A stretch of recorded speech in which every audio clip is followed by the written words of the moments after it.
which is ridiculous because I am a 6'3", 300-pound Jewish man. And my name sounds like a whimsical British candy store.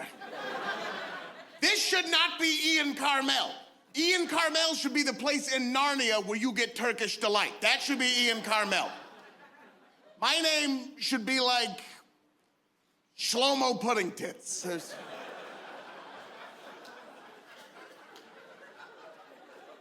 It should be Shlomo Pudding Tits, or it should just be Ham Hock. That should be the whole thing. And my entire comedy act is just me coming out on stage and going, better put some butter on it, and then I leave. I just take off. When you do stand-up comedy for long enough, at some point, someone will come up and ask how you do it, because it seems like a hard thing to do, to get up in front of strangers and talk, but it's not. It's not that hard to do, because you guys are so good. You really are. Stand-up comedy crowds are amazing. You'll put up with anything just to see where it's going eventually. You really will. You're like a wise, sassy black judge on a courtroom TV show, right? You're like, this is weird as hell, but I want to see where it's going. I'll allow it. Proceed with your pudding tits joke, counselor.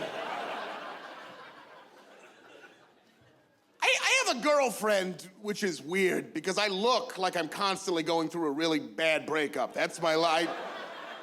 I know that's my look. Sometimes I see myself in the mirror. I'm like, how you doing, buddy? You hanging in there? That's me. That's not good. Like,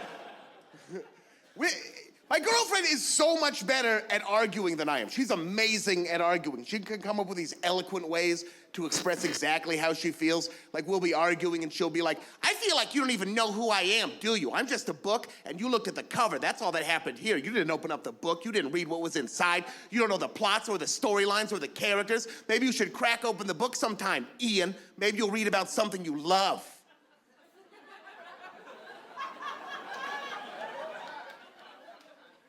Good point. I'll get the groceries out of the car. I'm sorry. I'm a comedian. I can come up with metaphors, right? But my metaphors don't do you any good in a fight with your girlfriend. Like, we'll be going at it. I'll be like, oh yeah, well maybe you don't know who I am, because I feel like I'm a big block with a question mark on it, and you're a Mario who can't jump high enough. That's what's going on here. Yeah, what's in the block? A mushroom, a flower, a coin, a star, a feather, a different kind of mushroom? There's a lot of mushrooms in here, sweetheart.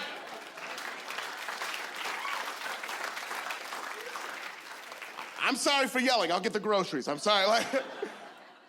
When I was single, I thought I was only supposed to have sex with other fat people. I thought that was a rule. I would see a chubby girl at a bar, and I'd be like, you want to do this? We're the same kind of horse. Huh? Me neither. See you at Burger King, though. All right. Which is fine. Two fat people should be allowed to have sex, but they shouldn't have to have sex with each other, because when two fat people have sex, no one really knows what's going on down here, right? It's kind of a guessing game, isn't it? You really don't know. It's like when you get home drunk and you're trying to get your key in the door and you can't quite get it, right? It's like, that's not it. Sorry about that one. That's not it. I'm gonna sleep next to it. We'll figure it out tomorrow. I have been trying to lose weight, though. But it's tough when you're a stand-up comedian, because when you go on the road, every city you go to has like a food that you have to try, right? Like when you come to Montreal, you have to get the poutine. Like, why? It's like French fries, and then we fuck with it, like really bad, like really.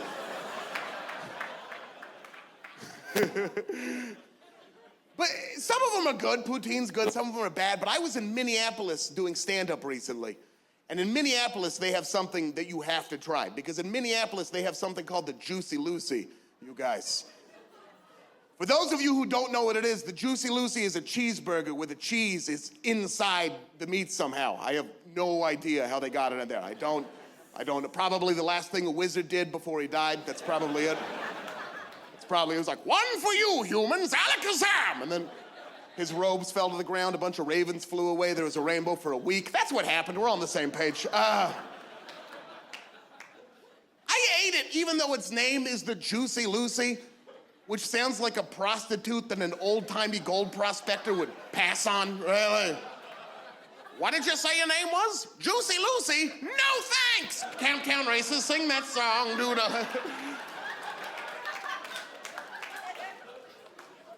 The Juicy Lucy was so good that I can't fully describe it to you without sounding like H.P. Lovecraft describing an ancient slumbering monster.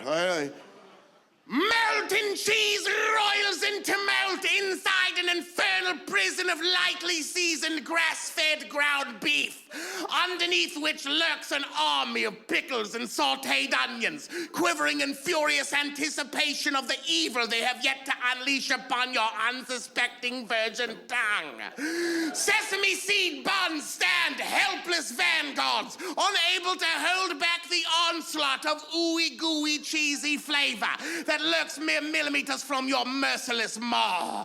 Your diet soda stands, a ridiculous irony, eyes closed, mouth open, shrieking an eternal shriek. The waitress nears you, her upper lip quivers, covered in a thin film of pubic hair, shimmering in the fluorescent light of the pub in which you sit.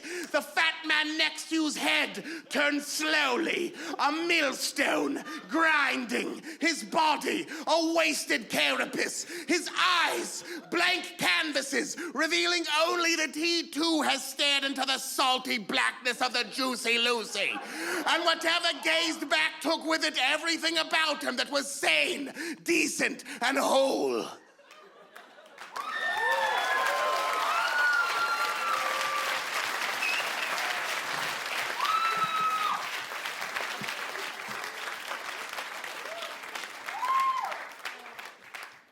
It's pretty good. You should get it if you're ever there.